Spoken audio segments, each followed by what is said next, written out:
20,000؟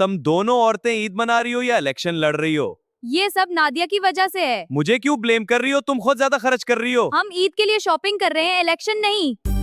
अब मोहल्ले में रोज नई खबरें आने लगी।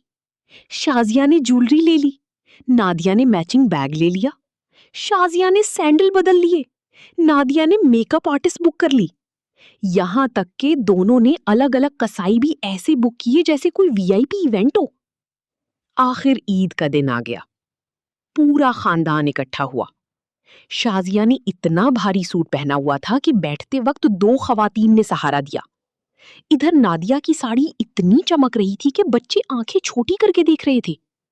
सब औरतें दोनों को देख देख कर सरगोशियां कर रही थीं। वाह भाई वाह, मुकाबला सख्त है। आज तो जंग लग रही है। दोनों एक दूसरे को मसनूई मुस्कुराहटें दे रही थीं। फिर अचानक कुर्बानी के लिए लाया गया बड़ा सा बकरा रस्सी तोड़कर भागा। दोनों चीखती हुई भागीं। शाजिया का दुपट्टा एक कुर्सी में फंस गया, नादिया की हील घास में धंस गई। पूरा खानदान हंस हंस कर दोहरा हो गया। आखिर दोनों हाँपती कांपती एक कमरे में घुस गईं। चंद लम्हे खामोश रहीं, फिर एक दूसरे को देखा और जोर जोर से हंसने लगीं। हमने ईद को फैशन शो बना दिया।